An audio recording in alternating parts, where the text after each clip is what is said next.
Hey there, YouTube. I am coming to you today for a topic that is a little different for this channel, but I really wanted to do some more content, about relationship styles and chosen family and kind of how I think about family structures. Because this has come up through the tarot community, but I think it's a really interesting topic that does come up some when talking about queerness or polyamory, but I think it is broader than that. And so I hope that this kind of content will have some applicability to you, even if you're not polyamorous or open or one of those things yourself.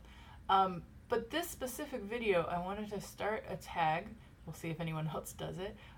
But the hashtag for this is Solopoly M. So first of all, why polyam rather than solo poly? Just a quick FYI, folks who are poly as in Polynesian have asked that polyamorous people refrain from using the term poly, the shortened term poly, for themselves, because Polynesian folks have been using that for many years, and it, especially with online, it makes it hard to search for things, and it's kind of an appropriation of a term, and so a lot of us have started using polyam, so that's why it's hashtag Solopoly M. And what is Solopoly M? So what does being Solopoly M mean?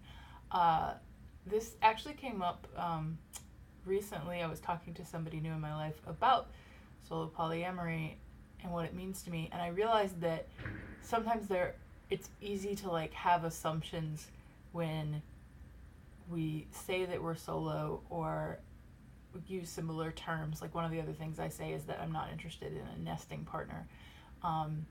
And I've noticed this come up sometimes where folks are have assumptions about what that means that aren't really true to me. So I thought it would be interesting to just ask folks to share, whether it's a video or on Instagram or Twitter or whatever, using the hashtag SoloPolyM, to talk about if you identify as solo polyamorous, what does that mean to you, and what do your relationship styles look like? Why do you use that term? To see kind of the breadth of different ways that people use it, and what it means and what it doesn't mean. And so, of course, I will start with myself. So I have used this term for a long time, and I think for me, at its heart, saying solo to me just means that my sort of base unit is one. So my base unit is me. When I go out into the world and relate with people and start relationships and practice polyamory, I'm doing that from a foundation of one. And I think everyone does this to some extent. It's not to say that folks who are, for example, practice hierarchical poly or have a primary or a nesting partner. It's not to say that y'all aren't also starting from the foundation of yourself, but just I very much picture it as spokes on a wheel, that it always kind of comes back to me, and not just in the sense that I think everybody should, of self-development coming before relationship development, or being confident in yourself first, but also that I my future looking. I don't plan to at any point move in with somebody, combine finances, or see myself as practicing polyamory from the foundation of a couple that then either dates different people or dates people together, but that isn't the unit for me. And that's not a sad thing. I think sometimes, it might sound pessimistic, oh, but you'll find your person. And to me, that's a very mononormative way of thinking, that, even if you're polyamorous, it's but you'll find the person that you can, be at the center of your wheel. No, that's not, for me, that's not how polyamory works. And I understand that some people come into polyamory from the perspective of a couple, and so if you started monogamous, you're in a couple, you stay in the couple, and you become polyamorous together, it's a very different situation, it's a very different basis, and totally respect folks who do that. But for me, what it means is that when I do my future planning, for example, I always think of myself as a single unit. So I imagine where I am going to move, where I'm going to live in my life, what kind of financial planning I need to do for myself, what my career path looks like, as being the center, and then relationships as being awesome things that might stick onto that at various points.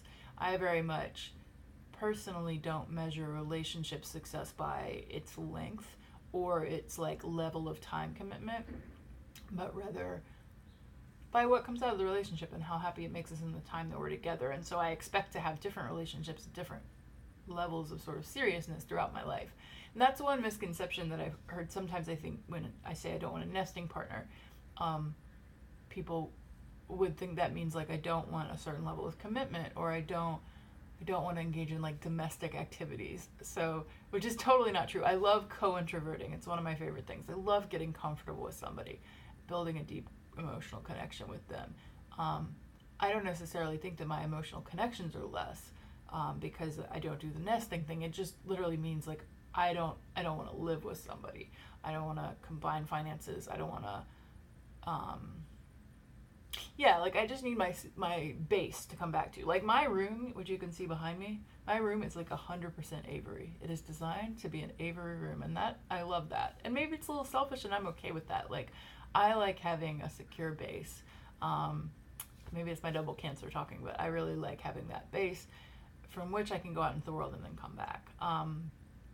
And so, yeah, the idea of like sharing space in a consistent way just never, appealed to me. I also initially came to polyamory from a kind of different point. I know some people come to polyamory because they are, like they've always wanted to have multiple partners, or maybe they have a history of cheating and want to do it more ethically, or, it's often about like wanting more people in your life. When I sort of came to polyamory because I wanted my partners to have more people in their lives. I do not have a high time commitment in relationships. Like for me, if I'm seeing somebody once a week, that is a huge time commitment. I've done that with one partner in my life. Like that is like next level shit. For me, seeing somebody a couple times a month is great. I need somebody who understands, like, if I disappear a bit from text, it's probably just because I'm wrapped up in something that's important to me, who understands that I have limited spoons and limited time, and that I prioritize career, not in a way that I'm like, oh, career over relationships, but like career is something that's important to me, and I don't want somebody to feel like, that's bad and I should reduce that. I'm not a workaholic, to be clear. I work like 45 hours a week, so but yeah, like that's how I came to it. I was like, oh, this is great, because if my partner has other people in their lives, that opens me up to date people who do like spending a lot of their time in romantic relationships, because if they have more than one, great, they can slot me off for 10%, 25%, whatever of their, romance time, which might be 100% of mine, and I'm happy and they're happy. And that's one thing I love about polyamory, is that you can like mix and match like that, choose your own adventure. And so like I never even thought that I would necessarily have multiple partners myself. I have at like one point, I think the max was 5, so I certainly have ended up doing that. But it is to me a way that I cannot feel bad or feel shame about like the low level of time that I want to spend in relationships, or like the high amount of introvert time that I need. Like that's okay. That's a reasonable need to put out there. So that's a big part of like what solo polyam means to me. But it's really, I think like the main thing I want to clear up is that it doesn't necessarily mean that somebody is casual, or like doesn't want to commit, or isn't emotionally invested. For me, it just means that I'm at the core. So I would love it if, again, you share on social media with the hashtag #SolopolyM what it means to you. If you are currently, maybe you have been previously, that's fine too, like, or maybe you're considering it. But I would love to start a conversation.